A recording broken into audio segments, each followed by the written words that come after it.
जी आज हम लोग स्टार्ट करेंगे न्यू नावल मेरी राहें तेरे तक है by Madiha Shah. Episode 1 to 3। कोई भी नहीं जानता कि ज़िंदगी में क्या होने वाला होता है। हर किसी की किस्मत तकदीर एक दूसरे की जैसी नहीं होती, बल्कि सबकी अलग होती है। पर जब ज़िंदगी में कोई गम मिलता है तो वक्त के साथ वो गम भर जाता है। पर जो चोट दिल पर एक बार लग जाती है वो वक्त भी नहीं भर पाता। ज़िंदगी में हर कोई चीज़ चाहे अच्छी हो या बुरी, हमारे ऊपर कोई ना कोई असर छोड़ जाती है। और हम अपनी ज़िंदगी से क्या सीखते हैं ये हमारे ऊपर होता है। कोई अपनी गलतियों से सीखता है तो कोई बार बार अपनी ज़िंदगी में वही गलतियाँ करता है। लाहौर। ब्राउन ब्रेड, एक अदद अंडा उबला हुआ, आधा किलो कौन से फ्रूट थे, उफ आगे याद नहीं आ रहा। पेन अपने सर पर तकरीबन मारते हुए अपनी याददाश्त को कर्ज तकसीम पेश किया गया था। वो तकरीबन 1 घंटे से मरूफ व मशहूर चैनल से आते मॉर्निंग शो के सामने अपना सर खपा रही थी। आजकल उस पर डाइटिंग का बोझ सवार था। और ये क्यों था, ये एक लंबी कहानी थी। ग्रीन टी, उफ ये नहीं पी जाएगी मुझसे, ऐसा करती हूँ बगैर चीनी की चाय पी लूँगी। मेज़बान ने दूध शक्कर वाली चाय की जगह ग्रीन टी का इस्तेमाल बढ़ाने का मशवरा दिया तो उसे सख्त कोफत हुई। उफ यार कहाँ फंस गई मैं, ये डाइटिंग वाइटिंग मेरे बस की बात नहीं। अब वो पूरी तरह चिड़ी इतना कुछ देखकर। ये अच्छा शौक लगाया है तुमने प्री से। मैंने तुम्हें एक काम दिया था करने के बजाय मित्रमा यहाँ टीवी पर अपने ही काम को सरंजाम दे रही है। फलक ने कहते ही साथ ही टीवी को बंद किया। फलक अभी आप ही ना, क्या है ना यार, ये थोड़ा सा रहता है, प्लीज़ देखने दो ना मुझे। प्री से जल्दी से फलक के पास आती मक्खन लगाने की कोशिश करने लगी। प्री से बस, जो काम मैंने तुमको दिया था जाकर वो करो, वरना मैं अभी चाची को आवाज़ देती हूँ कि प्री से एक तो मेरी बात नहीं मानी, ऊपर से मुझसे ही अपनी। प्री से बस, जो काम मैंने तुमको दिया था जाकर वो करो, वरना मैं अभी चाची को आवाज़ देती हूँ कि प्री से एक तो मेरी बात नहीं मारी, ऊपर से मुझसे अपनी बड़ी आपी से बहस करी है। फलक कभी टीवी का रिमोट साथ ले जाती उसको धमकी से भी नवाज गई। जबकि वो कभी मुंह खोले बंद टीवी को देखती तो कभी किचन की तरफ जहाँ अभी फलक गई थी अस्सलाम वालेकुम वहाँ देखती। अभी वो ऐसे ही खड़ी सोच रही थी कि क्या करे। बात ने घर में दाखिल होते ही कहते उसकी तरफ हैरानगी से देखा, क्यों ना कि उसको वो कुछ परेशान सी लगी। वालेकुम सलाम। अभी अच्छा हुआ जो आप आ गई हैं। पता है इस घर में एक आप ही हैं, आप ही हो जो मुझे समझती प्यार करती हो, वरना बाकी सब तो बस मुझसे नफरत करते हैं। प्रीति बादल को शाने से पकड़ते सुबह की तरफ जाती ऊंची आवाज़ में बोली कि किचन में मौजूद फलक भी सुन ले। 1 मिनट, मुझे यहाँ नहीं ऊपर जाना है। दूसरी बात, इससे पहले प्रीति कुछ कहती ये बादल ने उंगली उठाते उसको चुप कर रहने का कहा। मैं अभी ऑफिस से आई हूँ, मुझे मेरी जान तुम्हारी और फलक की किसी बात में अभी कुछ नहीं बोलना, क्यों ना कि मुझे पता है वो तुम्हारे साथ ऐसा क्यों करती है चाची के कहने पर। तो बेहतर मेरी प्यारी बहन अभी वो काम करो जो कहा गया है। बाकी मैं नमाज पढ़कर आती हूँ फिर बात करूँगी। फलक से ऊपर होके इबादत कहते प्यार से कहती उसके गाल को थपकाते ऊपर की तरफ गई तो वो पूरा सा मुंह बनाते किचन की तरफ गई। कराची। अभी कुछ देर पहले ही कराची के इंटरनेशनल एयरपोर्ट पर लैंडिंग हुई थी। जब वो आराम से अपना सामान उठाए एयरपोर्ट से बाहर आया तो सामने ही उसको अपना दोस्त नजर आया जो मुसलसल अपनी घड़ी पर टाइम देख रहा था। वो अपनी वजी चाल चलते इसके करीब आया और कंधे पर हाथ रखा तो वलीद ने जल्दी से पीछे पलता। थैंक गॉड के तू आ गए वलीद, कहते ही उसके गले लगा तो वो भी मुस्कुराते उसको खुशी से मिला। चल चले, मुझे बहुत भूख लगी हुई है। पता है तेरी भाभी ने कितनी कॉल की। चल वलीद उसको गाड़ी में बैठने का कहते खुद भी जाने लगा था। तो मुकाबले ने बाजू से पकड़ते उसको रखा। नहीं यार मुझे अभी कुछ देर का बाद लाहौर के लिए निकलना है, मैं बस यहाँ तुम हमारी मीटिंग के लिए आया हूँ, जैसे ही काम हो जाएगा लाहौर के लिए निकल जाऊँगा मैं। मुकाबले अपनी ब्लैक ग्लासेस उतारते ड्राइविंग सीट की तरफ गया तो वलीद उसका सामान गाड़ी में रखते जल्दी से दूसरी तरफ गया। ये क्या बात हुई यार, पहले हम लंच करते हैं फिर मीटिंग, और मुझे समझ नहीं आई कि लाहौर इतनी जल्दी क्यों जाना है आपको। वलीद ने सब एक साथ कहा जबकि वो आराम से गाड़ी स्टार्ट कर चुका था। तुम्हें पता है लाहौर में मेरी जान है, रूही को बोला है मैंने आज रात तक मैं उसके पास हूँगा। तो बस मैं नहीं चाहता कि वो ज़्यादा इंतज़ार करे मेरा, इसलिए जल्द से जल्द उसके पास जाना चाहता हूँ। और वैसे भी वहाँ भी मुझे कुछ काम है तो कुछ दिनों तक रूही के साथ ही मैं वापस आ जाऊँगा। मेरा ज़्यादा मुस्तफ़ा शाह ने एक नज़र डालते उसको ऊपर गाड़ी को और तेज़ किया था तो वलीद भी आराम से अपने फ़ोन पर अपनी बीवी के मैसेज देखने लगा। हुमा आशा कहाँ मर गई हो तुम सबकी सब। अफशीन बेगम सीढ़ियों के पास खड़ी ज़ोर से उनको आवाज़ें दे रही थी, लेकिन वो भी अपनी माँ की ही बेटियाँ थी, इतनी जल्दी कहाँ सुनता था उनको। कि राबिया बेटा सारी तैयारी हो गई। वो ऐसा किचन की तरफ आती ही बोली जी अम्मी जान सब तैयारियाँ हो गई हैं, एक बार आप देख लें। मैं नहीं चाहती इस बार आबद भाई को कोई शिकायत का मौका मिले। राबिया प्याज काटते प्लेट में रखते मसरूफ़ से अंदाज में बोले तो अफशीन बेगम उसकी बात पर मुस्कुराई। बेटा अल्लाह तुम्हें ऐसे ही खुशबाद रखे, सब कुछ तुमने बहुत अच्छा बनाया है, मुझे उम्मीद है कि उनको ये सब बहुत पसंद आने वाला है। अफशीन बेगम कहते वापस बाहर की तरफ गई थी। ध्यान भाई प्लीज़ मेरा फ़ोन वापस करें ना, ये क्या बदतमीज़ी है, आप ऐसे किसी के मैसेज नहीं पढ़ सकते। आयशा उसके पीछे पागलों की तरह भाग रही थी कब से अपना फ़ोन लेने के लिए, लेकिन ध्यान ने कभी कसम खाई थी कि सब मैसेज पढ़कर ही उसका फ़ोन वापस करेगा। हुमा आप ही प्लीज़ आप बोलो कि इसको मेरा फ़ोन वापस करे, मैं प्लीज़े से बात कर रही थी, उसने मेरा फ़ोन ले लिया। आयशा रोनी सूरत बनाते हुमा के सर पर सवार हुई जो अपने फ़ोन पर अपने हुनहार नामी शोर का असर खा रही थी। मतलब कि उन दोनों का निकाह हुआ है सिर्फ क्या। आयशा मेरा सर क्यों खा रही हो, जाओ जाकर अम्मी से बोलो या फिर भाभी से कह दो, मुझे मेरे काम में बहुत है। हुमा गुस्से से उसको कहते छत से नीचे की तरफ बढ़ गई। ये लो अपना फ़ोन। जान देख चुका था कि आपने गुस्से में उसको ऐसे ही बिछाड़ दिया है तो जल्दी से फ़ोन टेबल पर रख। आयशा ने जल्दी से फ़ोन उठाया और मुंह बनाती वहाँ से गई। तो प्लीज़े मैडम भी पिकनिक पर जा रही हैं। जान ने आयशा के जाते ही खुद से बड़बड़ाया और मुस्कुराते जल्दी से फ़ोन पर किसी को मैसेज किया। ओहो बड़ी खुशबू आ रही है फलक आपी, क्या बात है, भाई की पसंद के कबाब बनाए हैं, कभी अपनी इस नंद की पसंद का भी ख्याल कर लिया करी। प्लीज़े खाने के टेबल पर खाना देखते ही एक बार फिर बोलना शुरू हुई। वो हमेशा ही उसको तंग करने का कोई ना कोई तरीका निकाल ही लेती थी। आखिर अब उसको भी अपना बदला लेना था जो उसके साथ किया था उसने। देखो प्रीति, मैं कोई तुम्हारे भाई के लिए ये सब नहीं किया। फलक पानी का जग रखते नजरें झुकाई बहुत आसीन से बोली। वो नहीं चाहती थी कि उसकी आवाज़ कोई सुन ले, क्यों ना कि सभी सामने मौजूद लाउंज में बैठे हुए थे। अच्छा फलक आपी, मैं अभी भाई को बताती हूँ। प्रीति अच्छा को लंबा खींचने जाने ही लगी थी कि प्रीति की बच्ची रुक, अभी बताती हूँ तुझे। अगर तूने कुछ भी कहा ना तो उनको तो मैं चाची को बोलूँगी कि तुझे पिकनिक की इजाज़त ना दे। फलक ने भी मौके पर उसके ऊपर चोट की। फलक आप बहुत बुरी हो गई हैं। प्रीति जल्दी से उसके पास आते नाक से उठते कहते सबको बुलाने के लिए। राबिया भाभी वाह क्या खाना बनाया आपने, मज़ा आ गया आज तो। अभी वो सब खाने से फारग हुए थे कि जब ने ऊंची आवाज़ में कहा तो आपस में चुनकर और बाकी सब ने उसकी तरफ देखा। क्या हुआ आप सब ऐसे मुझे क्यों देख रहे हैं?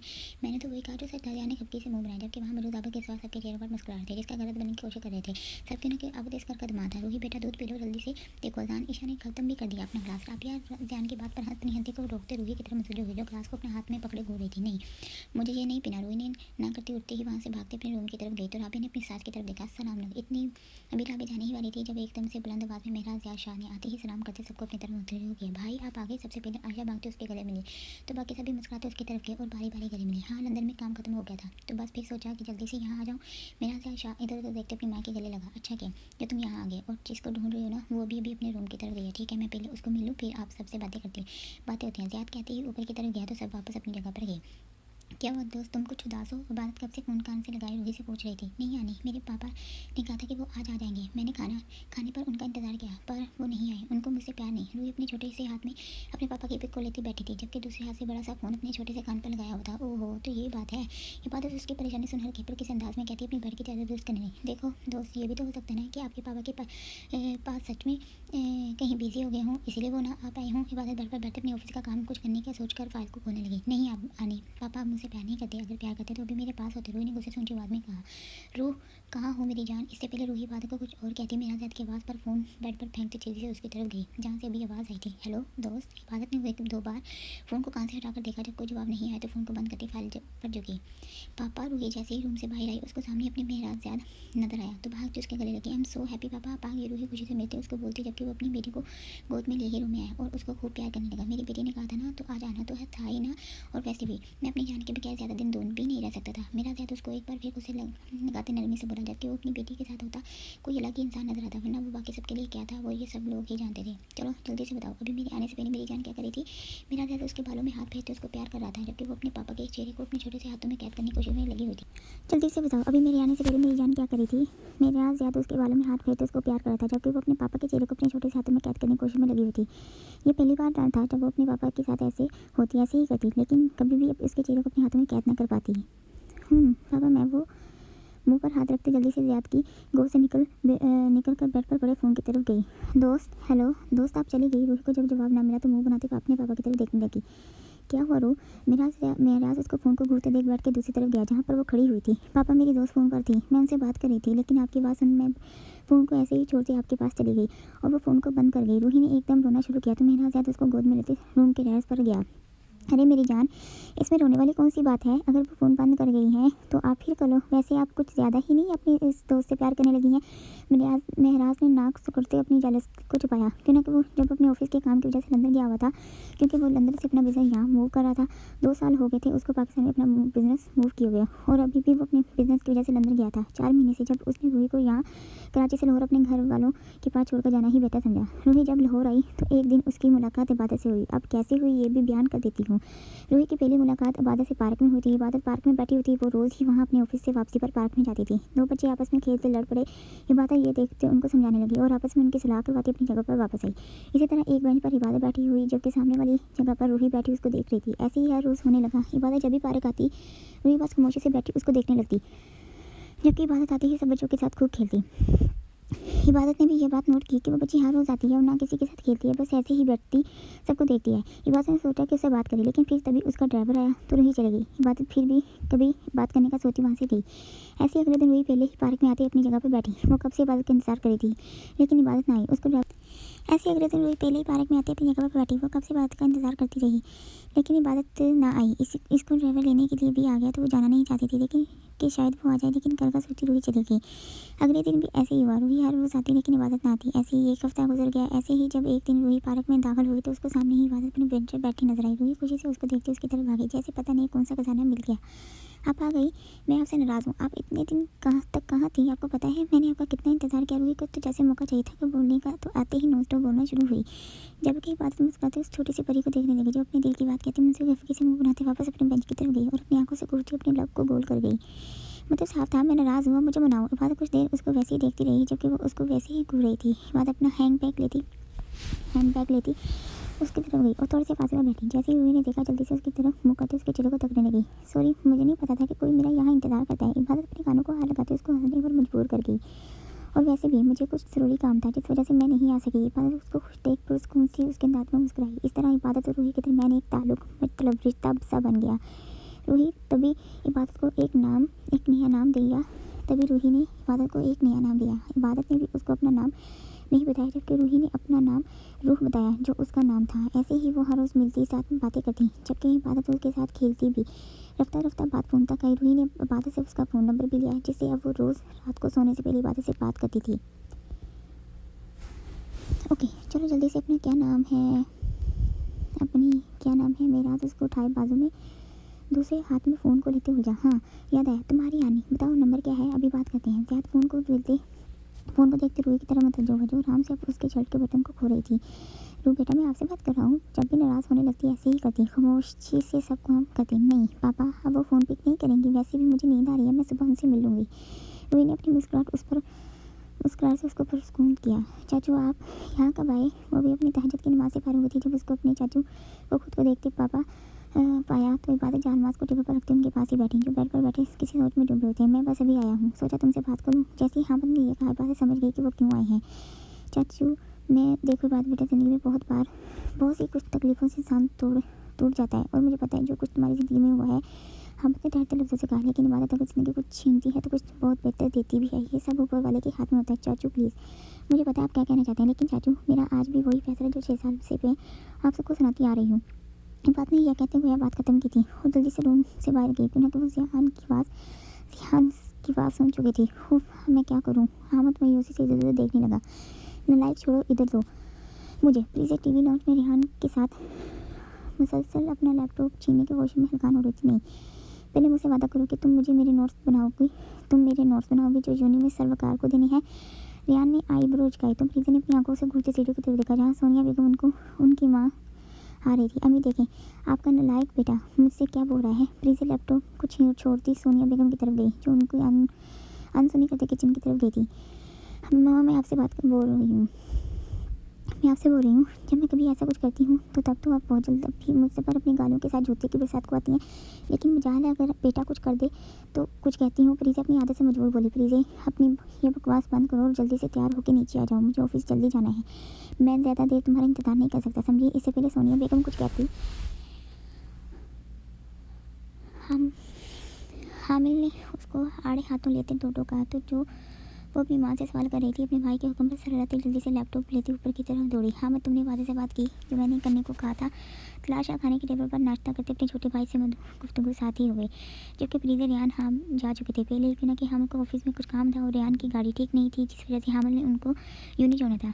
नहीं वो भाई साहब, मुझे टाइम नहीं मिला। जैसे ही हामिद ने अपनी नज़रें झुके ये कहा, उनकी बीवी ने हैरानगी से उनकी तरफ देखा, जबकि रिहाना बेगम भी चुप थी। रिहाना बेगम तलार शाह की बीवी का नाम है। देखो हामिद, जैसे भी करके इबादत बेटी से बात करो, क्योंकि कि भाई साहब हर रोज़ मुझे इस बात के बारे में पूछते हैं। मैं नहीं चाहता कि वो कुछ गलत समझे, इसलिए जितनी जल्दी ये बात हो जाए हम सब के लिए ही अच्छा होगा। वैसे भी अब शादी सर पर है, बहुत मुश्किल से हमारे रिश्ते वापस बेहतर हुए हैं। मैं नहीं चाहता कि ये अब फिर ख़राब हों। 1 महीने बाद शादी के फंक्शन शुरू हो जाएंगे। तलार शाह चाय का कप रख के उठे जाने के लिए, क्योंकि जो उन्होंने कहा था वो कहना था वो कह दिया था। हाँ बस तुमने बताया क्यों नहीं अपने भाई साहब को कि तुमने बात की थी। इससे पहले सोनिया कुछ कहती, रिहाना बेगम ने तलाशा के जाते ही पूछा, भाभी क्या बोलता भाई साहब को कि मेरी इबादत अब कोई बात सुनने को तैयार नहीं। वैसे भी भाभी मैं नहीं चाहता इस बार उसके साथ कोई ज़बरदस्ती हो। पहले ही उसकी ज़िंदगी के फैसले हम सब बड़ों ने ही किए थे, जिनकी सज़ा वो आज तक भुगत रही है। हामिद ने गुस्से से याद करते पानी का गिलास उठाया। मानती हूँ हामिद, लेकिन तुम भी तो समझो कि अब हम हमेशा उसके साथ नहीं रह सकते साया बनकर, और कोई किसी का अपना नहीं होता। अभी उसके सामने पूरी ज़िंदगी पड़ी है, वो कैसे गुजारेगी तन्हाई। और ये तुम दोनों अच्छे से जानते हो कि हमारे मार्च में तनहा का रहना कितना मुश्किल है। रहना बेगम जानती थी जब तक हामिद को अच्छे से तैयार ना किया गया तब तक इबादत भी किसी की नहीं सुनेगी। ठीक है भाभी, मैं बात करूँगा इबादत से, लेकिन अभी की नहीं। पहले हम ये फलक हामिद और ध्यान की शादी से फारग हो जाएं, फिर इबादत से आराम से पूछूंगा कि हामिद कहते ही वहाँ से वॉकआउट कर गया था। कितनी बार कहा कि इस मनु से इबादत का नाम तब मत लिया करो जब कोई अच्छा काम करने लगते हो। तुम सब जैसे ही हामिद घर से बाहर गया, बुशरा बेगम नाश्ते के टेबल पर आते ही अपनी काली जुबान से बोली, क्या हो गया है भाभी? कुछ तो ऊपर वाले का खौफ खाएं। आप ऐसे अपनी बेटी के बारे में कैसे बोल सकते हैं? रेहाना बेगम को तो गुस्सा ही आ गया था उनकी बात पर। हुमा, ऐसी भी क्या बात थी जो तुम फ़ोन पर नहीं बता सकती थी मुझे? मैंने ऑफिस में जाने से पहले उसको मिलने रेस्टोरेंट में आया था। क्या हो गया है अगर आज आप मुझसे बात करने के लिए यहाँ आ ही गई? हुमा ने बुरा सा मुँह बनाया, जबकि वो पूरी तरह बन सबर कर आई थी उसके लिए। देखो हुमा, अभी मेरी एक मीटिंग है ऑफिस में, तो जो भी बात करनी है जल्दी से करो। जहन ने उसके सरापे पर एक चुटकी सी निगाह डालते उसकी मेहनत को पानी में बनाया। वो जहन मुझे समझ नहीं पा रही थी कि बात कैसे शुरू करे, लेकिन अब वो क्या करती। उसको भी फिक्र थी अपनी शादी की। हमारी शादी तो हो जाएगी ना? मतलब देखो, गुस्सा मत करना। मैं नहीं चाहती इबादत आपकी की वजह से फिर कुछ हो। 6 साल बाद हमारी शादी हो रही है। अगर वो सब ना हुआ होता तो हमारी शादी भी तब हो जाती जब। एक मिनट, अपनी बकवास को बंद करो और मुझे ये बताओ कि अभी हमारी शादी में इबादत कहाँ से आई? जहाँ ने गुस्से से लाल होता इस पार से बोला, हुमा की जान पे बनी हूँ। वो मैं नहीं, कुछ दिन पहले बुशरा चाची का फ़ोन आया था। वो अम्मी से कुछ कह रही थी कि इबादत आपा की वजह से सब कुछ हुआ जो अब तक हमारे वो मैंने कुछ दिन पहले बुशरा चाची का फ़ोन आया था। वो अम्मी से कुछ कह रही थी कि इबादत आपकी की वजह से सब कुछ हुआ जो अब तक हमारे रिश्तों में इतनी दूरियां आई हैं। हुमा डरते बहुत आस्तीन से बोल रही थी, कहीं वो उसके सर ना हो जाए। हुमा, मेरी एक बात अच्छे से अपने पल्ले बांधो। आज तो ये बकवास की, अगर ज़िंदगी में फिर कभी इबादत का नाम किसी भी बात में आया तो एक बार भी नहीं सोचूंगा और वो कर गुजरूंगा जो 6 साल पहले तुम्हारे भाई ने किया था। फिर सबको अच्छे से पता चल जाएगा कि गलती किसकी थी। सियान ने गुस्से से कहते वहाँ रुका नहीं था, निकलते चला गया था। वो अपनी आंसू रोकती उसको जाता हुआ देख रही थी। अरे मुहतरमा, आप कुछ ज़्यादा जल्दी आज ऑफिस नहीं आ गई? इबादत जैसी ऑफिस में आई, नाइला उसके पास आते बोले, बस करो तुम, अगर आज देर हो गई तो क्या हो गया? वैसे भी मैं कुछ टाइम के लिए आई हूँ। इबादत किसी पेपर पर साइन करी थी। जब नायला ने मुंह बनाते उसको देखने लगी। अच्छा, मैं जान सकती हूँ आपकी बात का क्या मतलब था? नायला अब उसको फाइल खोलते देख मुस्कुराई थी। जी, घर पर शादी होने वाली है मेरे भाइयों की और बहन की, तो बस इसलिए ये पूरा महीना मैं ऑफिस से छुट्टियाँ ले रही हूँ। इबादत आराम से कहती उठती पोज के कैबिन की तरफ गई तो नायला मुँह खोले उसको जाते हुए देखने लगी। प्लीज़, मैं हैरान हूँ, 3 दिन के लिए तुम्हारे घर वालों ने तुम्हें हमारे साथ इतनी दूर पिकनिक पर आने की इजाज़त कैसे दे दी? प्रीति की क्लास फेलो उसके साथ चलती अभी होटल में दाखिल हुई थी जब साथ ही सवाल पूछा। बस अब ऐसी भी बात नहीं कि मेरे घर वाले हमें कहीं आने जाने नहीं देते। वैसे भी मेरी आप ही ने इजाज़त लेकर दी है, क्यों कि मेरे पापा के साथ मेरी इबादत आप ही को मुझ पर यकीन है। प्रीति खुशी से कहती अब रूम की तरफ गई। वो 3 दिन के लिए अपनी यूनिट के सब बच्चों के साथ पेशावर आई थी। वैसे प्रीति, तुम्हारे घर पर तो शादियों की तैयारियाँ हो रही थी ना? अब की बार बुशरा ने सवाल किया था जबकि वो अपने रूम तक आ गई थी। हाँ, जैसे ही मैं यहाँ से वापस जाऊँगी 2 दिन बाद शादी के फंक्शन शुरू हो जाएंगे। प्लीज़, आराम से कहते अपने बैग को खोलने लगी। वैसे एक बात बता, तूने तो कहा था कि हम पिकनिक पर नहीं जाएंगे, तो अचानक हम ऐसे मुंह उठाकर आ गए। आप बताना पसंद करेंगे ऐसे क्यों किया? अभी वो अपने रूम में पहुंचे थे जब जियान ने दैन में औंधे मुँह गिरा था। बताता हूँ, अभी इतनी भी जल्दी क्या है, पहले मैं यहाँ का जायज़ा तो ले लूँ। वो कहते एकदम बेड से उठा और अपने बालों में हाथों की उंगलियाँ चलाते बाहर वापस गया था। रहमान भी मुँह बनाते अपने काम को लगा था। यहाँ तो आ गया, अब पता करना होगा कि ये प्रीति मैडम किस रूम में ठहरी है। वो आराम से सोते सर के रूम की तरफ गया। प्रीति के साथ रियान को जाना चाहिए था। ऐसे ही तुम सबने जवान बच्ची को गैरों के साथ 3 दिन के लिए भेज दिया। अभी वो सब रात का खाना खा ही रहे थे जब बुशरा बेगम ने सबको अपनी तरफ मुतवज्जो किया। हाँ चाचू, जब मैं एक बार गई थी तब तो बाबा ने मेरे साथ ध्यान को भी भेजा था, तो इस बार प्रीति को अकेले क्यों भेजा? तानिया ने भी मुँह बनाते अपने दिल की बर्खास्त निकाली। चलो, इसकी कमी रहती थी, इसने भी अपनी ज़बान चला दी। मैंने खैर आलूद नज़रों से उस माँ बेटी को देखा था, जबकि हामिल भी ध्यान भी मुश्किल से बैठे हुए थे। तानिया, जब तुम गई थी तब बाबा का फैसला था और जब प्रीति गई तो उसके पापा का फैसला है। बहुत फ़र्क है दोनों बातों में। इसे देख के कोई बड़ा बोलता है, बात ने ये कहना फ़र्ज समझा, जबकि बुशरा बेगम का मुंह हाथ में जाता रुका था। तानिया ने भी नाक भर से नज़रें घुमाई थी। छोड़ो इबादत बेटा इस बात को, आओ तुम भी ना खाना खा लो। सोनिया बेगम ने जल्दी से कहा, क्योंकि वो देख चुकी थी कि बुशरा बेगम बोलने लगी हैं। ये सब बातें छोड़ें, ये बताएं कि आप ख़वातीन की शॉपिंग कैसी जा रही है? हामिद ने मौजू बदलते शब्द को दूसरी तरफ किया। अच्छी जा रही है, बस कुछ और शॉपिंग करनी है, उसके बाद आप सबके काम शुरू होने वाले हैं। सोनिया बेगम ने भी मुस्कुराहट से सबको मुस्कुराने पर उकसाया। जी मामा, आप फिक्र न करें, इस बार जो शादी होगी ना सारा शहर देखेगा। रियान ने भी खुशी से कहते फ़ोन उठाया था। बस करो, ये शहर वाली बात तो अपनी ज़ुबान पर भी ना लाना। हम अभी 6 साल पहले की शादी नहीं भूले। जो अभी तक सबकी ज़ुबान पर है। आखिर तुम्हारी इस बहन ने बस। भाभी इससे पहले बुशरा बेगम अपनी हाथ पार करती हामिद गुस्से से कहते खड़ा हुआ था, जबकि ध्यान हामिद में भी गुस्से से खड़े हुए थे। कितनी बार कहा कि 6 साल पहले की कोई भी बात नहीं होगी, लेकिन आपको समझ क्यों नहीं आता। हामिद ने गुस्से से कहते टेबल पर हाथ मारे थे, जिससे सब डरे थे। चाचू इबादत अपने आंसू अपने अंदर उतारते सर ना में हिलाते वहाँ से गई थी। देखा तरा कैसे ये मुझसे अपनी बड़ी भाभी से जुबान चला रहा है। ठीक कहते हैं लोग, जब शोहर इस दुनिया में ना हो तो ससुराल में फिर कोई इज्जत नहीं रहती। बुशरा बेगम नाटक करती पल्लू से आंसू साफ करती करती खाने से उठती अंदर की तरफ गई तो तानी भी अपनी माँ के पीछे गई। हामिद क्या जरूरत थी ऐसे बोलने की। पता है ना कि वो एक मिनट भाई साहब, हम हर बार इनकी ऐसी बकवास नहीं सुन सकते। जब भी कोई बात होती है तो वो 6 साल पहले की हर बात दरमियान में ले आती हैं। ऐसे क्यों। हामिद भी गुस्से में इस बार से बोले थे, जबकि तलाश शायद बेबसी से बात सबका मूड खराब हो गया था। चलो पेशावर। वो सब इस वक्त पेशावर के सीन वादे को देख रहे थे। आज उनको यहाँ आए हुए दूसरा दिन था। वो सब 2 ग्रुपों में मौजूद थे, एक लड़कियों का जबकि दूसरा ग्रुप लड़कों का। फ्रीजे चल यार, वहाँ पिक्स बनाते हैं। बुशरा फ्रीजे से कहती उसको दूसरी तरफ ले गई, जबकि बाकी सब भी आगे की तरफ गए। लो कैमरा तो सद्दफ के पास है। बुशरा खुद के सर पर चित्र लगाती उसके हाथ से बैग लेती वापस गई तो वो आराम से उस पहाड़ों को देखने लगी। हल्की हल्की हवाएं चल रही थी, हर तरफ मौज कर रहा था। सरसब्ज वादियाँ बहुत प्यारी लग रही थी। फ्रीजे अभी वो खड़ी उन बातों को देख रही थी जब एकदम से ऊंची आवाज़ में प्रीजे सुन वो डरी और लड़खड़ाई। जैसे ही वो डरी पहाड़ी से उसका पाँव फिसला, लेकिन इससे पहले वो गिरी थी किसी ने मजबूती से उसका हाथ थामा था। जैसे उसको लगा वो नहीं गिरी, फर्श से आंखों को खोले सामने देखा तो ज़ियान आराम से उसको देख मुस्कुरा रहा था। तभी उसने प्रीजे को अपनी तरफ खींचा तो वो किसी डोर की मानो उसके करीब है, जबकि गलती से उससे दूर हुई। तुम यहाँ कब आए। वो अपने आप को नॉर्मल करती मंजूर हैरानगी से बोली। क्यों यूनी सिर्फ तुम्हारी है, मेरी नहीं। तुम आ सकती हो, मैं नहीं। ध्यान भी अपने नाम का एक ही था, कहते उसको पूरा। तुम आए तो फिर आयशा के साथ क्यों नहीं आई।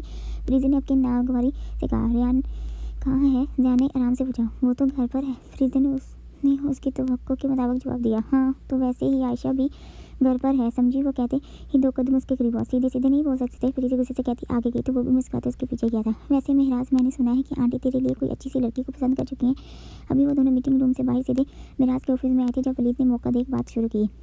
हाँ यार, इस बार मैं अपने माँ बाप को कोई तकलीफ नहीं देना चाहता। वो बार बार मुझसे पूछती हैं शादी के बारे में, इसलिए मैंने उनको बोल दिया जो आपको लड़की पसंद होगी मैं उससे शादी कर लूँगा। बदले में एक शर्त रखी। मेराज ने कहते कॉफ़ी का हुक्म दिया। मतलब। वरीद ने हैरानगी से पूछा।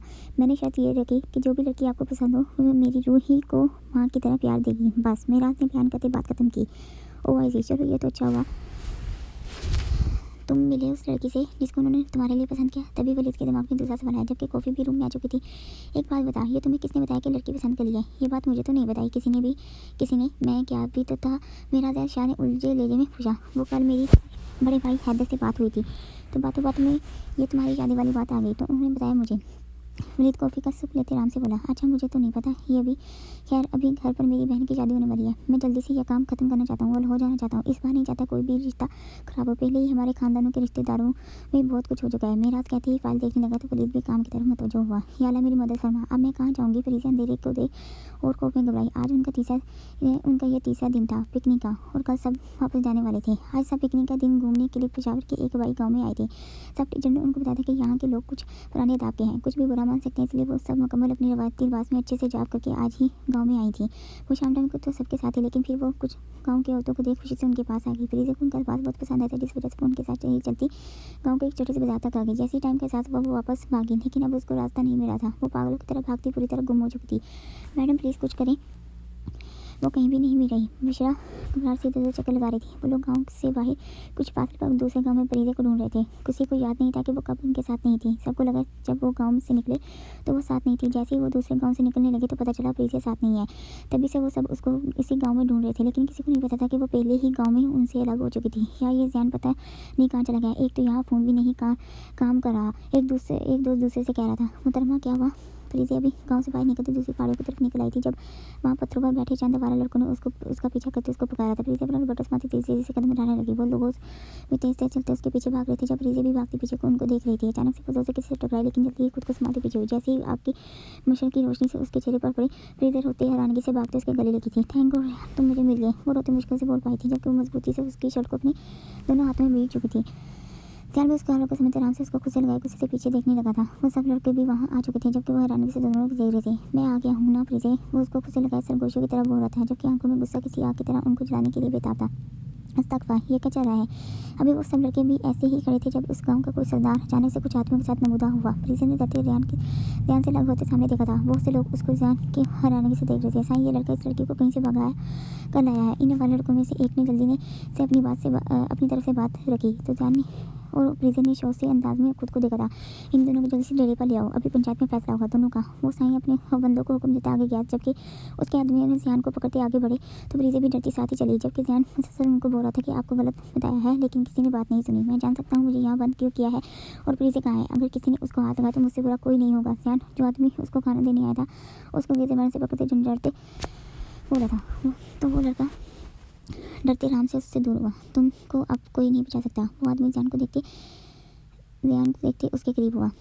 यहाँ की रिवायत है, अगर कोई लड़का किसी लड़की के साथ ऐसे पकड़ी जाए तो ये सब उन दोनों को मार देते हैं, और अगर कोई मियाँ बीवी हों तो उनको फिर भी छोड़ देते हैं। अब तुम बताओ कि तुम्हारा इस लड़की से क्या रिश्ता है? वो अपनी बात मुकम्मल करता सवाल अंदाज में करीब हुआ। कहाँ फंस गया मैं? ये तो मुझे भी पता है कि यहाँ के लोग कैसे हैं, अब क्या करूँ मैं? वो अपने सर में हाथ डाले सोचने लगा। वो आदमी उसको ऐसे चुप देख वापस गया। प्लीज़ अश्क बाद में वहाँ लेना, पहले मेरी बात सुन। जैसे ही वो आदमी रूम से गया, ध्यान तेजी से साथ वाले रूम में गया। क्योंकि प्रीति को वहाँ बैठाया गया था। ध्यान, मुझे बहुत डर लग रहा है। उसको रोने में और तेजी आई थी। प्रीति, यार रोने से वाली क्या बात है? ऐसे हो जाता है, तुम फिक्र ना करो, मैं हूँ ना साथ। अभी जो बोलने वाला हूँ वो ध्यान से सुनो। ध्यान ने कहते उसको सारी बात बताई। तुम्हारा दिमाग खराब हो गया? ध्यान, कभी भी नहीं, मैं कोई नाटक नहीं करने वाली। प्रीति बड़कती गुस्से में आई थी। ठीक है, फिर तैयार हो जाओ मरने के लिए, क्योंकि कोई और तरीका नहीं है। बीवी का छोटा सा नाटक नहीं कर सकती। चलो मेरे साथ मर तो सकती हो ना? ध्यान कहते वापस पलटने लगा तो रुको। ठीक है, सब हम जल्दी से यहाँ से निकल जाए। प्रीति मुँह बनाते तो उसकी ये बात और बताते एक मुस्कुराता। बताओ कौन सा हो तुम दोनों? इस गाँव में कैसे है? पंचायत में बैठे एक बुजुर्ग ने सवाल किया, जबकि सब मर्द आस-पास खड़े हुए थे। प्रीति जल्दी ध्यान के पीछे हुई, जबकि ध्यान भी सबको देखते आराम से बोला, हम इस गाँव में घूमने के लिए आए थे। फिर बाजार में मेरी बीवी मुझसे अलग होगी तो बस उसी को ढूंढ रहा था मैं। अभी वो मिली ही थी जब आप सब वहाँ आ गए और हमें यहाँ ले आए। मतलब तुम बोल रही हो ये तुम्हारी लुगाई है, तेरे घर वाली? दूसरे आदमी ने गौर से देखते सवाल लगा। हाँ, मेरी लुगाई घर वाली है। अगर आप सबके सवाल खत्म हो गए तो हम जाएं? यानी एकदम से तेज से बोलते प्रीति का हाथ पकड़ आगे हुआ तो कुछ मत आगे हो गए रास्ते में। इतनी भी जल्दी क्या है? पहले अपना नकानामा दिखाओ, फिर यहाँ से इज्जत के साथ अपने घर जाओ। पंचायत के तीसरे सरदार ने सवाल कहा। हाँ, क्या आप सब मेरे साथ मजाक कर रहे हैं? कौन बेवकूफ़ है जो अपने साथ अपना नकानामा रखता हो? मैं तो नहीं लाया। मैंने सब पर हंसते उनको और गहराई में डाला। देखा सही, मैंने कहा था ना कि ये झूठ बोल रहा है। देखा आप सबने, ये इसकी बीवी नहीं है। ये लोंडा इस लोंडी को भगाकर कहीं लेकर जा रहा था। इन वाला लड़कों में से एक आगे होते बोला, देखिए मैं कोई झूठ नहीं बोल रहा। अब हमें क्या पता था कि ऐसे रास्ते में कोई मुसीबत पड़ सकती है?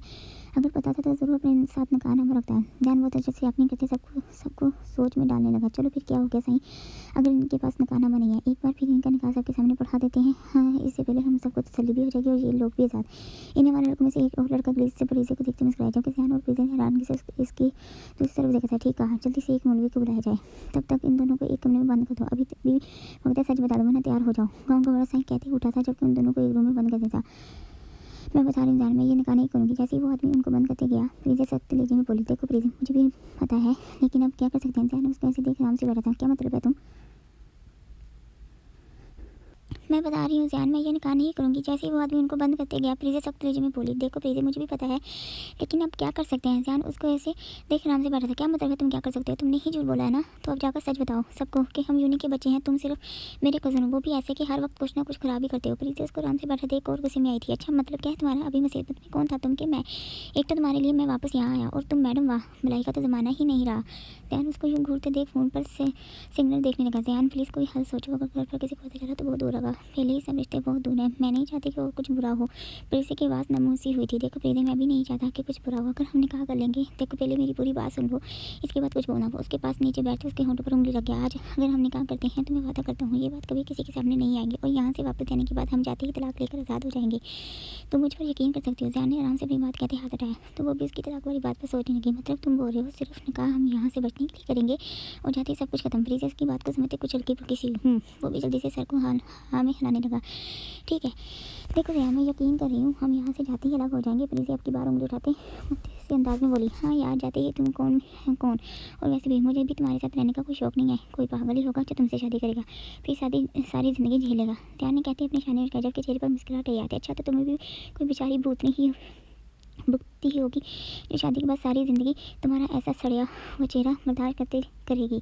प्रीति ने भी तो चुप रहना सीखा ही नहीं था। चलो, इससे पहले ध्यान कुछ आगे कहता एक आदमी रूम में दाखिल होते बोला तो वो दोनों ही बहस को छोड़ते बाहर गए। चलो जल्दी से अपने नाम बताओ। मौलवी ने जैसे पूछा ध्यान ने सब कुछ तफसील से बयान किया और फिर कुछ देर में ही दोनों का निकाह पढ़ाया गया। जैसे दोनों ने कबूल कहा दोनों की राहें एक साथ जोड़ दी गई। जैसे निकाह की तकरीब खत्म हुई वहाँ के साईं ने दोनों का निकाहनामा और जो पिक्स ली थी उनके हाथ में रखी और यहाँ से जाने की इजाज़त दी। ध्यानपुर से वहाँ से ऐसे भागे जैसे कोई किसी बहुत बड़ी गैस से उनकी रिहाई हुई हो। अभी वो गाँव से पाए जाने वाले रास्ते पर थे जब उनके यूनिट के लोग भी वहाँ ही उनको मिले। वो दोनों एक दूसरे को देखते आराम से उनके साथ होटल की तरफ गए। जैसे ही प्रीति घर वापस आई आते ही शादी की खुशी में सब भूल गई और शादी की तैयारी में सबके साथ बिजी हुई। मेहंदी का फंक्शन होने वाला था, मेहमान भी आना शुरू हो चुके थे। शादी खानदान के बच्चों की थी तो तलाश शाह और मुस्तफ़ा शाह ने एक साथ ही सब फंक्शन करने का सोचा तो हामिद ने भी हाँ मिला दी। तो फिर बस मेहंदी का function Talal house Shah house में रखा गया, जिसकी वजह से मुस्तफ़ा शाह की पूरी फैमिली सुबह से यहाँ आई हुई थी। मर्द हज़रात अपनी सारी तैयारियों से फारग होकर बाहर लोग में अपना ही टोला बनाए बैठे थे। जबकि इस बार 6 साल बाद हामिद को इसकी टांग खींचने का मौका मिला तो वो भी खूब सबकी खबर ले रहा था। जबकि इधर अफरीन बेगम, रेहाना बेगम और सादिया बेगम लड़की उनको डांटने में लगी हुई थी, जिनकी तैयारी खत्म होने का नाम नहीं ले रही थी। लड़कियां जल्दी जल्दी का शोर बजाने लगी थी और कुछ माएँ अपने छोटे छोटे बच्चों से तंग थी। किसी का बच्चा माँ की गोद से नीचे नहीं उतरा था और किसी को अभी फीडर चाहिए था और कोई अपनी माँ से कपड़े नहीं पहन रहा था। सोया ने तो अपने वाले को 2 लगा भी दी थी। सोया फलक की बहन तलाल शाह की बड़ी बेटी, जिसकी शादी अपनी फूफी सादिया के बेटे अबू बकर से हुई है। जबकि राबिया की बेटी ईशा लिपस्टिक खोले शीशे के सामने खड़ी अपनी मुँह के नए डिज़ाइनों से नवाज रही थी। आप सबको राबिया का तो पता ही है ना कि वो कौन है और किसकी बीवी और बहू है। जैसे ही राबिया ने अपनी बेटी को देखा गुस्से से उसको भी अच्छे से साफ किया। मजाल है जो ज़रा सा हमें एंजॉय करने दें और जो इनके अब्बा हैं उन सबको तो जैसे इनसे ज़्यादा मिली हुई है और अपनी ही हंसी मजाक में लगे हुए हैं। मजाल है कि कोई आया हो और बोला हो कि बेगम थोड़ी देर के लिए बच्चे मेरे पास छोड़ दो। पर राबिया गुस्से से ईशा को मुसाफतें पड़ गई थी। क्या राबिया वो लोग कभी ऐसा बोल सकते हैं? भला वो तो खुद उन बच्चों से भागते हैं। सोया ने भी मुँह बनाया जबकि फलक और हुमा दोनों हाथों पर मेहंदी लगाए दांत निकाल रही थी। हाँ ठीक जा रही हो तुम दोनों मैडम, अगले साल तुम दोनों भी इसी लाइन में होगी। सोया ने उन दोनों को दांत निकालते देखकर छेड़ा था तो वो दोनों चुप से गई। इसी वक्त फरीज़ा रूम में आई। सोया आप ही जल्दी करे, फिर कापी और हुमा आपी को ले आओ, वो चिपक से कहते बाहर गई। हैं ये भी आज टाइम से पहले तैयार होगी, जल्दी जल्दी करो। सोया कहते खुद भी जल्दी जल्दी करने लगी थी। शुक्र है जो तुम आ गए, मुझे लग रहा था कि मुझे जाना पड़ेगा। जैसे महराज आज शाह गाड़ी से बाहर आया, हैदर उसके करीब आया जबकि वो रूही को गोद में उठा चुका था। अरे वाह, हमारी रूही तो तैयार होकर आई है। हैदर उसके घर पर किस करते खुश हुआ जबकि महराज ने एक नज़र पूरे लोन को देखा था। भाई ऑफिस का काम बहुत ज़्यादा था और कुछ वर्कर्स छुट्टी पर थे, जिस वजह से मुझे मीटिंग के पेपर्स मिलने में देर हो गई। महराज ने कहते ही टाइम देखा था। अच्छा चलो सबसे मिल लो, पापा बोल रहे थे बस इसलिए। वो कहते आगे गई। चलो रूही को मैं अंदर छोड़ देता हूँ। हैदर उसको ऐसे महराज को तंग करते देख बोला नहीं भाई आप रहने दो, मैं खुद ही ले जाता हूँ। वो कहते उठा था और अंदर की तरफ बढ़ा था। आपा क्या कहाँ कोई हुई है? आप अभी थोड़ी देर बाद ही मेहंदी का फंक्शन शुरू होने वाला है। जब रेहाना बेगम और अफरीन बेगम सादिया बेगम के पास बैठी तो रेहाना बेगम उनको खोई हुई देखती पूछने लगी कहीं नहीं जाना, मैंने कहाँ गुम होना है, बस ऐसे सबको हंसी खुशी देख रही हूँ। माशाल्लाह से इबादत बहुत प्यारी लग रही है, इसको ही देख रही थी कि कितनी प्यारी हमारी बच्ची है और कितनी कम उम्र में इसके साथ इतना कुछ हो गुजर गया। सादिया बेगम अफसोसगी से अंदाज में बोली तो अफरीन ने भी म्यूजिक से चेहरे को झुकाया। हाँ आपा ये तो है, लेकिन हम भी क्या कर सकते हैं, ज़िंदगी इसी का नाम है। किसी को बहुत पर मुझे पूरी उम्मीद है कि ऊपर वाले ने उसके लिए भी बहुत कुछ सोच रखा होगा। रेहाना बेगम कोई भी उम्मीद करना नहीं चाहती थी। आमीन ऐसे ही होगा। वो भी होगा सामने देखने जहाँ पर सब लड़के दोनों को एक साथ ला रही थी। उफ पापा तभी मेहंदी वाली प्लेटों को पता नहीं मामा ने कहाँ रख दिया, कहीं भी नहीं मिलेंगे। प्रीति को धीरे बातें के साथ सवाल था अगर आपको आपकी सारी जिम्मेदारी उन दोनों के सर पर थी। प्रीति ध्यान से देखकर मिल जाएंगी बातें खुद को कुछ ढूंढने की मजबूर थी। प्रीति फिर से मुंह बनाता फिर से देखने की शुक्र मिल गई। जैसे प्रीति मेहंदी के बेड में कुछ जगह थी अपने शराब से तेज से बढ़ गई। चाची मेरे मिलने के लिए नहीं मिली थी और आपके कहा रखी नहीं मिलेंगे, सारा घर हमारा मैंने पता चाची पास है खुद भी तैयार होने के बाद वहीं देखा बीच में देखने कहीं नहीं मिली। ये बात जान जाती हुई बोली तो किसी से कह के दुकान से मंगा ला और क्या कर सकते हैं। उसके चक्कर में का फंक्शन तो नहीं करा सकते, आराम से मिल जाती थी किसी दुकान पर पीने के लिए बाइक की तरफ की इसे बैठते गहरा सांस लेते जहाँ पर सब लोग बैठे तो उतर वैसे सब धर्म सब मेहंदी की शाम का तैयार पूरी तरह बदला बदल लेकिन किसी की डर रंगी हर